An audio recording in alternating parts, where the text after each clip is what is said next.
성도 여러분, 밤새 안녕히 주무셨습니까? 또 토요일 새벽이 됐네요. 한 주간 잘 지내셨습니까?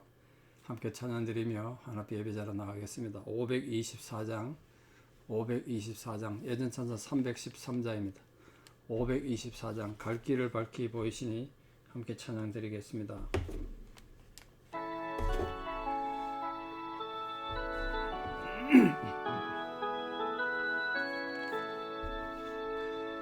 갈 길을 밝히 보이시니 주 앞에 빨리 나갑시다.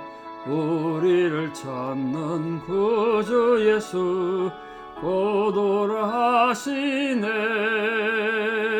죄악 벗은 우리 영혼은 기뻐 뛰며 주를 보겠네.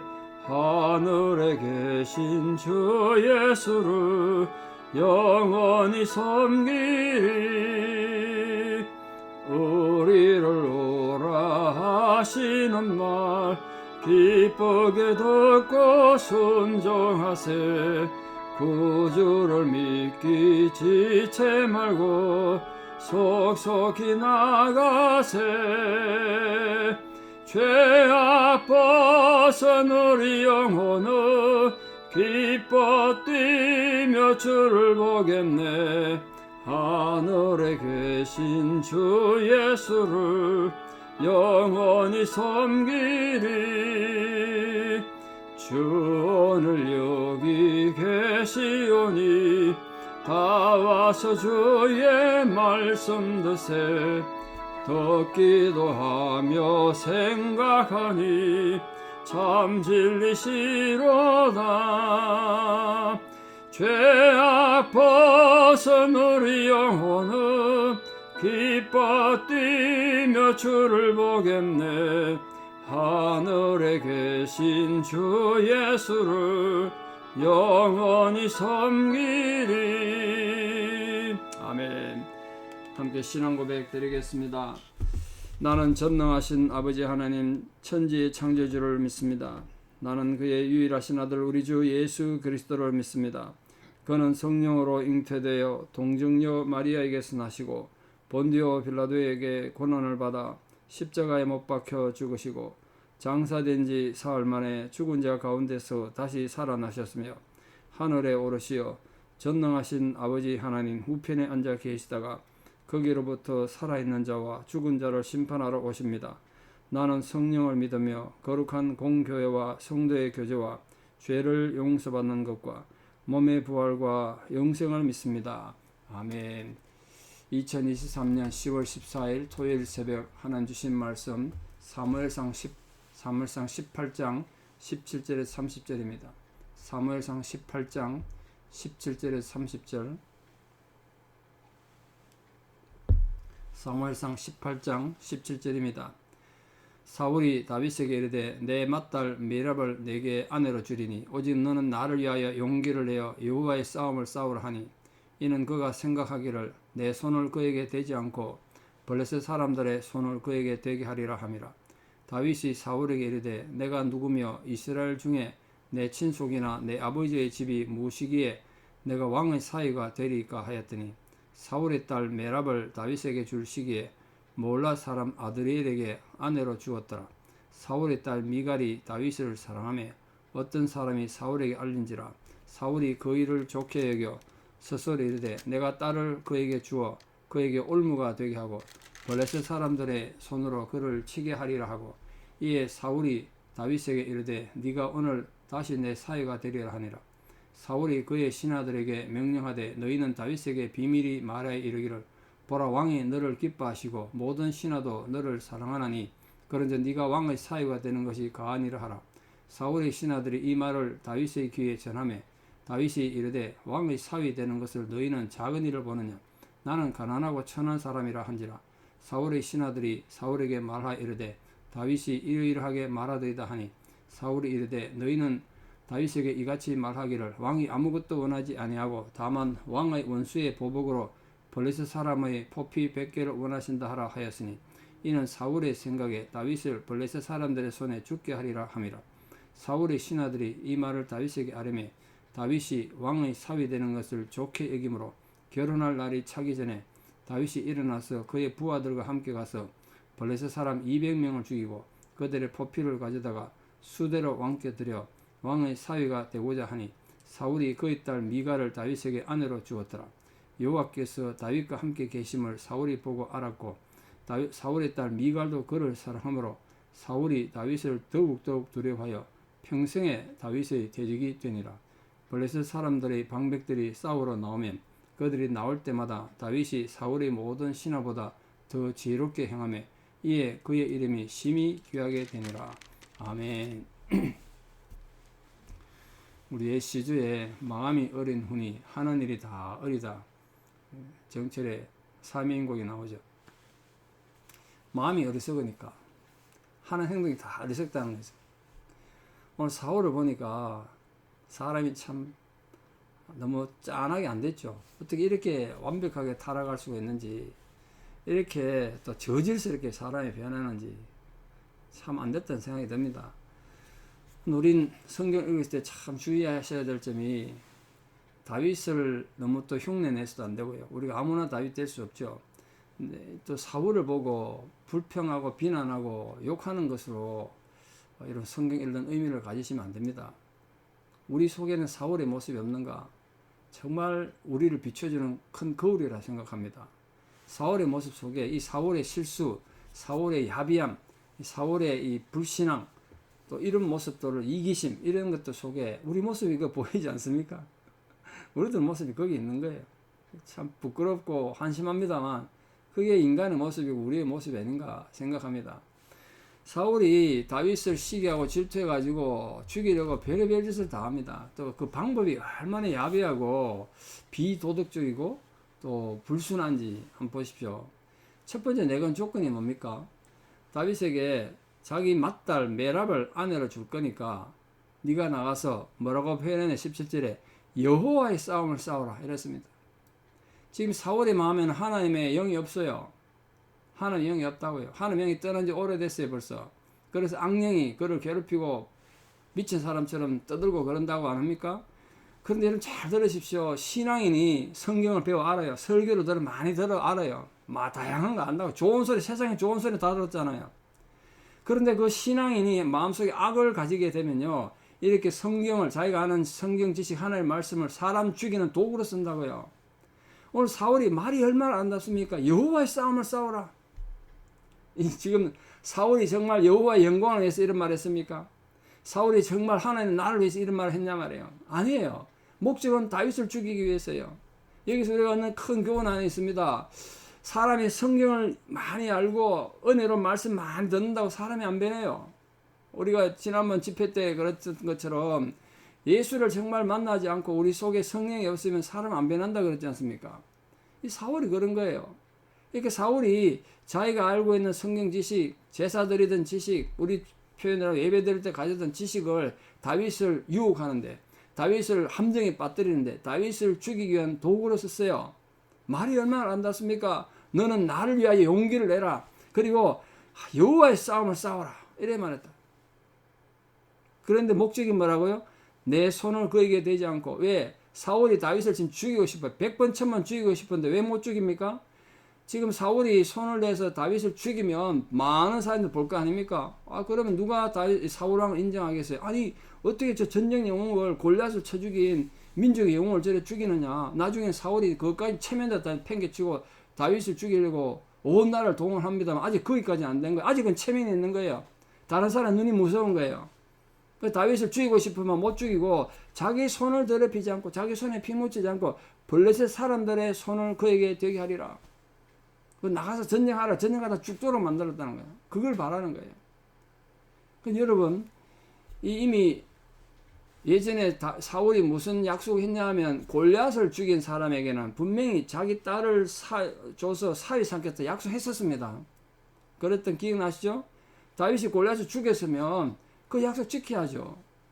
근데 그 약속은 안 지키고 마치 무슨 선심 쓰는 것처럼 자기 딸 주겠다고 그렇게 얘기했습니다. 다윗을 죽이려는 악한 목적을 숨기고 발톱을 감추고 그러니까 겉으로는 화평을 가정하고 평화를 가정해서 내가 너를 정말 사랑한다. 그래서 내 사위를 삼고 싶다. 이런 거짓말 했다는 거 아닙니까? 여러분 주의하십시오. 우리 신앙인들이 이런 야비한 짓을 하면 안 되죠. 어떻게 신앙인이 하나님 이름을 도용해가지고 하나님 이름을 오용해서 남용해가지고 다른 사람 죽이는데 보복하는데 이렇게 쓰겠어요. 우리가 하나님에 대한 자세가 잘못되면 이런 뻔뻔스러운 짓을 합니다. 신앙인이. 참 그러니까 우리 조심하고 또 조심해야 되겠죠. 지금 사울이 이렇게 독단적이고 이기적이고 편협하고 옹졸해서 자기 경쟁자 다윗을 지금 용납할 수 없어서 민족의 영웅 아닙니까? 골리앗을 죽이고 그런 다윗을 죽이려고 정말 이렇게 초라한 모습으로 변질됐습니다. 예수님께서 여러 번 말씀하셨습니다만 살인은 마음에서 시작하죠. 마음. 누군가 미워하면 왜 예수님 그걸 미움이 살인이라 그런지 아십니까? 결국은 미워하는 그 생각에서부터 시작해가지고 결국 살인으로 가는 거예요. 그걸 지금 지적한 거죠. 근데 여러분 이 사울의 이 거짓된 약속에 대해서 다윗은 어떻게 행동했나 보십시오. 사울의 거듭되는 약속 불이행에도 불구하고 자기 자신의 겸손한 마음을 잃지 않았어요. 다윗이 불평하려면 얼마나 불평하기 좋습니까? 아니 사울왕은 말이야 웃기는 사람이다. 골리앗 쳐 죽이면 자기 딸 준다며. 내가 죽였더니 다시 또 딸 줄 테니까 가서 블레셋하고 전쟁하라 그런다. 부하들한테 불평할 수 있지 않겠습니까? 근데 그 불평 불만 대신에 뭐라고 말했나 보십시오. 내 친속이나 18절입니다. 내 아버지 집이 무엇이기에 내가 왕의 사위가 되리까. 난 왕사위 될 만한 자격이 없습니다. 그렇게 자신을 겸손한 위치에 뒀어요. 자족하는 사람. 자기를 만족하는 그런 지혜로운 사람이었어요. 교만한 자들이 결국 교만하게 자기를 드러내고 나서다가 자기도 웃음꼴 내고 하나님 이름을 욕되게 하는 거 아닙니까? 그래서 언제나 하나님은 철저히 자기를 낮추는 겸손한 자를 하나님 높이세요. 이거는 뭐 아무리 말해도 그 중요성이 지나치지 않는데 정말 우리 너나 할 것 없이 이렇게 박몽사를 하면서 우리 모두가 할 수 있거든요. 최선을 다해서 자신을 낮춰야 돼요. 이 교만은 독버섯 같이 자꾸 우리 마음속에서 뚫고 일어나가지고 우리를 괴롭힌다고요. 교만에서 자유로운 사람 어디 있습니까? 그런 면에서 다윗은 위대했던 거죠. 자기를 내세울 지금 조건이 얼마나 많습니까? 골리앗도 쳐 죽였고요. 가는 곳마다 지혜롭게 행동해서 백성들이 지금 만만이라고 지금 인정하고 따르는 그런 상황 아닙니까? 자기는 충분히 낼 수 있는데도 내가 무시간데 이래 말이야. 내가 무시간데 주께서 나중에 그렇게 시편을 쓰잖아요. 다윗이 내가 무시간데 주께서 나를 생각하시나이까. 그런 겸손한 사람이었어요. 그러므로 우리는 마땅히 존경할 자를 존경하는 이 겸손이 필요해요. 남을 인정하는 겸손이 필요해요. 사울에게는 이게 없었죠. 자, 두 번째입니다.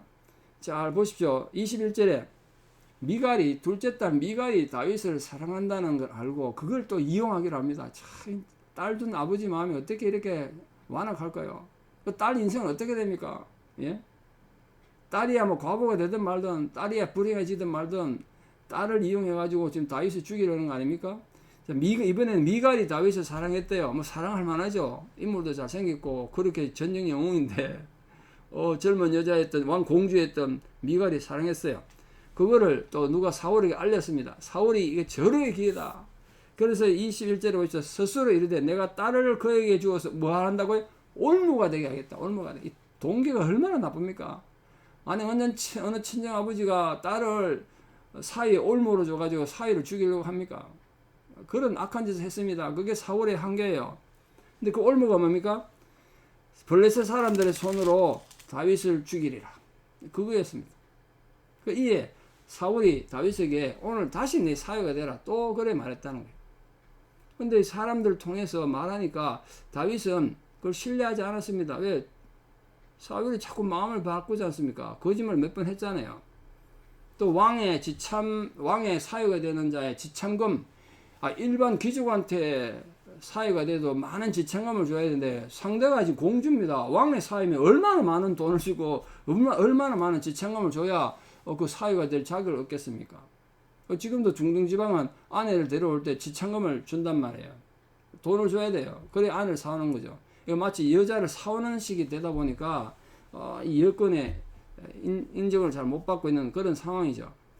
근데 그걸 또 사울이 어떻게 유혹했나 보십시오. 다른 지창은 필요 없다는 거예요. 블레셋 사람들 포피, 남자 생식기 끝부분, 할례 받을 때 받는 끝부분, 그 100개를 가져오라 그래요. 그 말은 100명의 생명을 죽여야 가져올 수 있는 거 아닙니까? 그러니까 사울은 생각한 거예요. 지가 아무리 잘나도 골리앗을 쳐 죽인 영웅이라 그래도 블레셋 군인 100명을 지원지 어떻게 죽이겠냐. 그 100명 죽여서 포피 100개 구하려다 보면 블레셋 군대에서 죽겠지. 이렇게 생각한 거예요. 블레셋 군대가 그냥 가만히 앉아서 나 죽여주십시오. 그러고 있지는 않을 거 아닙니까? 블레셋 군대도 죽을 각오하고 싸우고 달려들면 다윗이 죽을 것이다. 이렇게 생각한 거예요. 사울은 블레셋 사람들의 진짜 그 블레셋 군대를 물리치고 나라를 안전시키고 독립하기 위해서가 아니라 다윗을 죽이려는 그런 흉계로 그렇게 내세웠던 거예요. 근데 다윗은 또 순수하니까 사람이 어땠습니까? 200명을 블레셋 군대 200명을 죽이고 양피를 200개나 가져왔습니다. 시간 내에 가져왔대요. 보니까 결혼하기 전에 가져왔대요. 이 다윗이 사울 사위에 되는 걸 좋게 여겼다고 돼 있으니까 뒤집으면 다윗도 오다 가다 궁궐에서 미갈과 눈이 맞았나 봐요. 서로 눈빛으로 좋아했던 것 같아. 사랑을 했던 것 같아. 미갈은 자기 아내 되면 좋겠다 생각했기 때문에 그걸 좋게 여겼다고 돼 있지 않습니까? 결혼할 날이 차기 전에 부하들 데려가서 200명의 블레셋 군대를 죽이고 포피를 가져다가 왕에게 드렸습니다. 자, 사울은 이제 진퇴양난입니다. 어쩔 수 없잖아요. 그래서 하는 수 없이 미갈을 다윗의 아내를 줬어요. 이게 부당한 상황 아래서도 이 다윗은 자신의 이 마음의 평정을 잃지 않고 인내했습니다. 인내. 우리 신앙인에게 정말 필요한 게 인내인데요. 예수님 그러셨잖아요. 너 인내로 네 구원을 이루라고. 이런 인내라는 건 그냥 어금니 악물고 억지로 참는 게 아닙니다. 인내의 궁극적 의미는 적극적으로 승리하는 겁니다. 내가 참음으로써 승리하는 거예요. 우리 성도인데 인내하는 성도가 되기를 바랍니다. 그냥 어금니 악물고 참는 게 아니라 여러분 지금 당한 억울한 일, 여러분이 당한 그 불리한 일, 그걸 통해서 여러분 인내함으로써 비참해지는 것이 아니라 진짜로 승리하는 그런 성도 되기를 진심으로 축복합니다. 자, 그럼 상황이 어떻게 됐나 보십시오. 미갈을 올무가 되게 하려고 다윗에게 줬는데 28절 보십시오. 여호와께서 다윗과 함께 계심을 사울이 보고, 자, 사울이 다윗에게 여호와가 함께 한다는 걸 봤다는 개념이 뭘까요? 뭘 보고 하나님이 다윗과 함께 한다는 걸 사울이 알았다는 걸까요? 그러니까 인간적인 생각이나 인간적인 계획으로 또 인간적인 능력으로는 도저히 할 수 없는 일을 다윗이 해낸 거예요. 이거는 하나님의 도움이 아니고는 불가능한 일이다. 이걸 본 거예요. 그게 200명 양피를 가져온 건지는 정확히는 알 수 없지만 이 다윗의 모든 상황, 다윗의 삶의 모습을 보니까 하나님을 지금 믿지 않고 하나님의 영이 떠난 사울의 눈에 의해서도 눈으로 봐도 다윗이 하나님 함께하는 사람을 보였다는 거예요. 여러분 이게 중요해요. 세상 사람은 하나님 모르죠. 하나님 예배하는 자가 아닙니다. 그러나 그들의 눈에 우리 성도인들 여러분이 하나님이 함께하는 사람이라는 증거를 가지셔야 돼요. 하나님이 저 사람과 함께하는구나. 하나님이 모르는 사람도 인정한다는 거예요. 그래 잊지 마십시오. 꼭 예수 믿고 하나님 믿어야 여러분 인정하는 게 아니라 오늘 사울처럼 악령에 사로잡혀 있고 하나님을 떠난 사람들 눈에조차도 다윗은 하나님이 함께하는 사람이구나 인정할 수밖에 없었던 그런 인정을 세상에서 받을 때 우리가 승리하는 겁니다. 여러분 지금 모든 상황과 모든 형편 속에서 그런 영적인 승리를 이루는 인내하는 신앙인 승리하는 성도 다 되시기를 진심으로 축복합니다. 자, 그랬더니 그 다음 어떻게 됐나 보십시오. 28절에 사울의 딸 미갈도 그를 사랑하므로 사울의 딸 미갈도 다윗을 사랑했대요. 사울이 미갈을 어떤 목적으로 줬는데요. 걸림돌이 돼가지고 미갈 때문에 다윗을 죽이려고 했고 미갈이 다윗을 죽이는 디딤돌이 되기를 바랐습니다. 근데 이 딸이 자기 딸인데 자기 편 안 들고 다윗을 사랑했다는 거야. 그게 막 너무 두려웠던 거예요. 아들 요나단도 다윗을 사랑하지. 이제 딸 미갈도 다윗을 사랑하니까 이 사울이 더욱 불안해졌다는 거예요. 더욱. 그 29절에 보셔서 사울이 다윗을 더욱 두려워했대요. 그리고 평생에 다윗이 대적이 됐다. 평생에. 그러니까 영원히 다윗과 마음을 함께 하지 못하는 그런 존재가 됐다는 거 아닙니까? 여호와께서 함께 하신 자는 세상 사람들이 이렇게 감당할 수 없을 정도로 두려운 존재가 돼요. 다윗을 두려워했습니다. 다윗이 사울을 협박한 적이 있습니까? 뭐 칼 들고 위협했습니까? 사울이 다윗을 죽이려고 창을 던지는 것처럼 다윗이 그런 짓 했습니까? 왜 다윗을 두려워했습니까? 가만히 있어도 악인은 쫓아온 자가 없어도 두려워한대요. 그게 사울의 한계였습니다.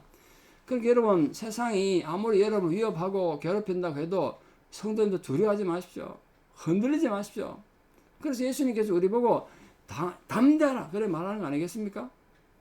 이게 사울의 딸 미갈이 다윗을 더욱 사랑함으로 다윗을 함께 하시는 하나님의 능력이 함께 하는 걸 알고 사울은 다윗을 더 두려워했다는 거예요. 이처럼 악인의 올무는 오히려 자신에게 걸림돌 되는 거예요. 자신에게. 말씀에 결론을 맺습니다. 오늘 다윗의 결혼 과정을 통해서, 혼인하는 과정을 통해서 얻는 우리 교훈이 있습니다. 사울은 악한 계획을 가지고 이 공경에 처한 나라를 구인해 민족의 영웅 다윗을 죽이려고 했지만 다윗은 그래도 그 사울을 왕으로 인정하고 존경했어요. 이 참 대단한 거 아닙니까?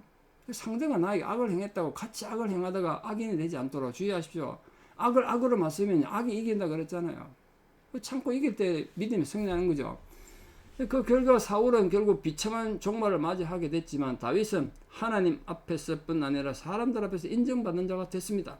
여러분, 악인은 쫓아온 자 없어도 도망하고 부스럭거리는 건물 소리에도 두려움을 느끼게 하고 자문에 되어 있지만 의로운 자는 항상 담대합니다. 그래서 하나님께서는 이 오늘 사울과 다윗의 교훈을 통해서 교만한 자는 물리치시고 겸손한 자에게 은혜를 주신다. 이 사실을 깊이 깨닫고 이 사울의 실패를 되풀이하지 않는, 여러분 부디 여러분 삶 속에서 사울의 실패를 되풀이하지 않도록 긍정적이고 소망을 가지고 희망적인 그런 성도인 되셔서 어떤 상황 속에서도 다윗처럼 하나님 함께하는 증거를 드러내는 복된 성도들 다 되시기를 진심으로 축복합니다. 기도드리겠습니다. 아버지 하나님, 오늘도 우리를 하나님 백성으로 부르시고 주 예수 그리스도의 제자로 부르신 은혜를 감사드립니다. 그래서 우리가 오늘도 하나님 백성으로 부름받았는데 세상을 살다 보면 사울 같은 존재들이 우리를 괴롭힐 때가 많습니다. 악한 계획을 가지고 하나님의 이름을 덜먹이면서 하나님 나를 위해 싸우려고 하면서 우리를 죽이려고 합니다. 그런 위협 당했을 때 주여 우리에게 지혜를 주셔서 그것이 얼마나 위험한지 깨닫게 해주시고 또 그것을 피할 수 있는 지혜도 허락해 주시고 피할 길을 열어주시기를 간절히 기도드립니다. 우리가 일어나는 모든 상황에 대해서 우리 상황을 통제할 수도 없고 이해할 수도 없습니다. 그러므로 매 순간마다 성령께서 우리 성도님들과 함께 해주셔서 성도님 삶을 지켜주시고 생명 싸게 안에 보호해주고 지켜주시기를 간절히 기도드립니다. 지금 혹시나 그런 악한 영들의 공격에 의해서 마음이 지치고 육신이 고통을 당하는 분들이 계신다면 하나님께서 직접 찾아가셔서 위로와 소망으로 함께 해주시기를 간절히 기도드립니다. 지금도 살아 역사하시는 하나님의 권능과 능력이 우리 성도님들을 정말 생명의 두루마기로 지켜주시고 보호해주셔서 다윗의 위대한 승리가 우리의 승리가 될 수 있도록 도와주시옵소서. 사울이 다윗을 점점점 두려워했던 것처럼 세상이 결코 우리를 넘볼 수 없도록, 그러나 우리가 세상 사람들 앞에서 조차도 하나님이 우리와 함께하는 증거를 드러내고 그런 인정받는 거룩한 성도로 살게 하여 주시옵소서. 오늘 또 이렇게 주의 전에 나와 주의 전을 돌보는 모든 성도님들 주께서 격려해 주시고 또 내일 이 성전에서 드려질 모든 예배 위에 하나님 위로와 격려가 함께 해주시기를 간절히 기도드립니다. 어린 영아부로부터 노년에 이르기까지 이 예배 가운데 임하는 모든 성도들의 영혼이 솟게 되고 그들의 기도에 응답이 되어지며 육신의 치유가 일어나는 감동이 있게 하여 주시옵소서. 오늘도 복음 들고 땅끝까지 나가 있는 우리 사랑하는 선교사님들의 사역을 위해서 기도드립니다. 무엇보다 그들 안전을 지켜주시고 모든 영적 공격에서 주의 종들을 지키고 보호해 주시기를 간절히 기도드립니다. 하나님 산불로 지진으로 또 태풍으로 또 여러 가지 자연재해로 고통받는 수많은 백성들이 있습니다. 미국 땅에도 많은 어려움이 있습니다. 주여 또 전 세계에 벌어지는 전쟁의 고통과 수많은 난민들의 안타까운 상황을 주께서 돌아봐 주시옵소서. 그 정말 힘들고 어려운 상황에 주님의 위로와 격려가 구체적으로 보여지는 은혜가 있게 하여 주시옵소서. 이제는 우리 주 예수 그리스도의 은혜와 하나님 아버지의 만극하신 사랑과 성령님의 위로 교통 역사하심이 오늘도 하나님 앞에 나아가 담대함으로 모든 악한 세력을 물리치고 믿음으로 승리하기를 결단하는 사랑 성도님들의 위대한 신앙의 고백 위에 또 우리 사랑하는 모든 자녀들 삶 위에 이제부터 영원토록 함께 하셨기를 간절히 축원합니다. 아멘. 오늘 예배를 마쳤습니다. 또 한 주간 복되게 보내시고 내일 주일날 뵙겠습니다. 감사합니다.